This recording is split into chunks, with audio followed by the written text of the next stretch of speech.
tous, en ce lundi 24 juin.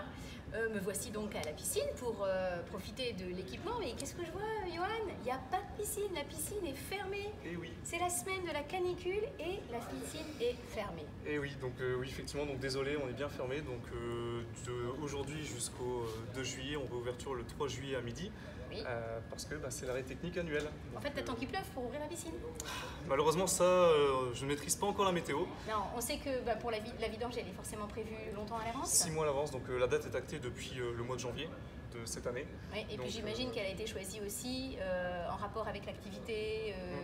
Bien sûr, alors parce qu'on accueille différents publics au sein de Londines, et principalement les scolaires. Donc là, la date de cette vidange-là intervient après la période scolaire. Donc là, à l'heure actuelle, on n'accueille plus de scolaires. Et aussi, elle intervient avant le début de l'été. Donc c'est un peu l'entre-deux saisons. Donc c'est pour nous la date la plus optimale pour faire cet arrêt technique. D'accord, sans compter sur la canicule. Voilà, exactement. Ça, malheureusement, une canicule en dernière semaine de juin, on ne l'avait pas forcément anticipé et on ne peut pas forcément la maîtriser non plus. Bien sûr. Alors, qu'est-ce que vous allez faire pendant cette semaine de fermeture? Alors, plein de choses.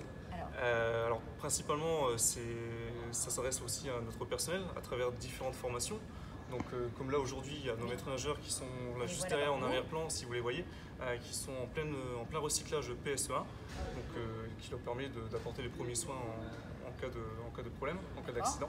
Okay. Il y aura aussi des formations toujours destinées à notre personnel pour l'évacuation et formation incendie.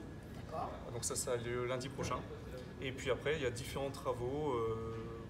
Nettoyage, donc de la remise en état, parce que là on n'est plus sur le nettoyage, on parle de remise en état. D'accord.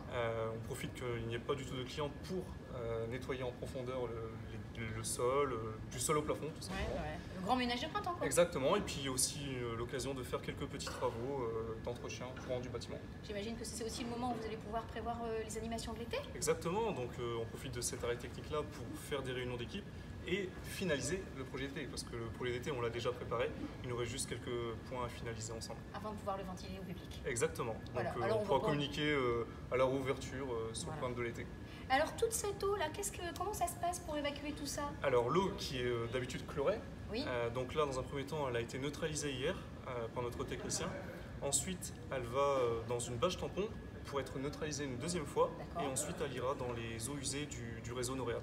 D'accord, donc il faut quelques heures, quelques jours même pour vider l'intégralité des eaux du bassin. On va dire 2-3 jours pour le plus grand bassin. D'accord, entendu. Voilà. Bon, et merci Johan pour ces explications. Avec plaisir. Il ne reste plus qu'à aller se baigner dans sa baignoire ou dans sa douche en attendant le 3 juillet réouverture à midi de notre espace aquatique. Merci à vous, merci Johan et bon courage. Merci beaucoup.